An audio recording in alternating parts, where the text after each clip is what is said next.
So hey, here's what we're gonna do. We talked about in our guide, or rather we do talk about in our free guide, that one of the things that you can update in your house very simply as an upgrade is your doorknobs, so your door hardware here.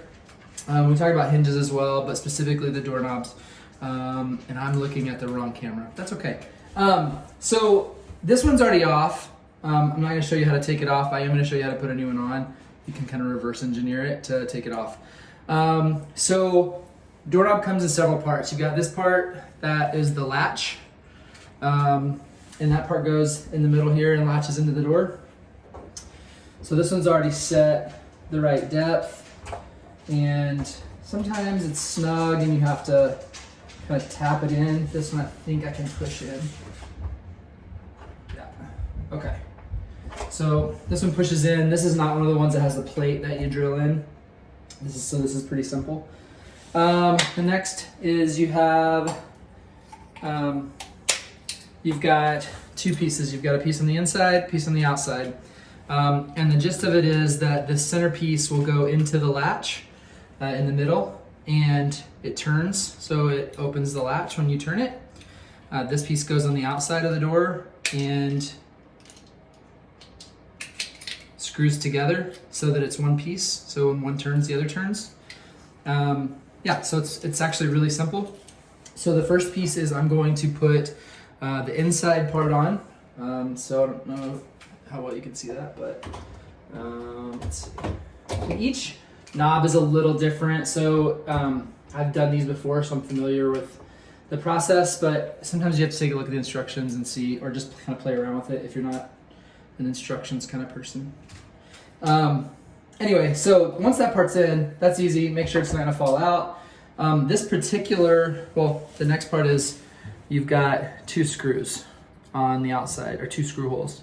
So there's two screws that come with it, and they have to line up with the inner part.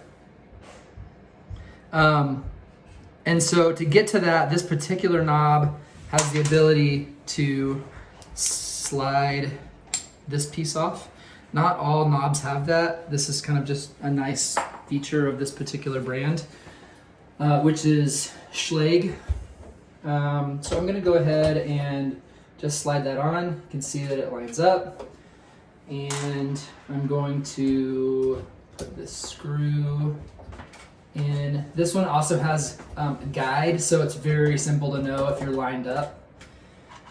So I like to put both screws in, just kind of hand thread them, hand tighten, just so I know that neither piece can fall off. I'm just gonna use a screwdriver, a Phillips head screwdriver, and I like to do it like this until I need to tighten it all the way.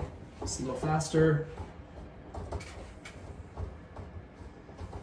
Okay, you could also use a drill or an impact. Would go obviously quite a bit quicker, but the point of this is it's something that you can do with tools that you have, that most people have around the house, or that you can get without spending a ton of money. You can get a screwdriver from the clearance bin at your hardware store for $1 if you don't already have one. It probably won't be a great screwdriver, but it'll help you with getting some basic stuff done. So, and then you don't want to over tighten it, because you don't want the door to squeeze the latch and bind it up so that it doesn't turn very easily. So just get it until it feels snug on your hand. And then for this one, we'll put this knob, slide it over, and it's got a little latch, and so we'll push it in, and that's it. Easy peasy. The end.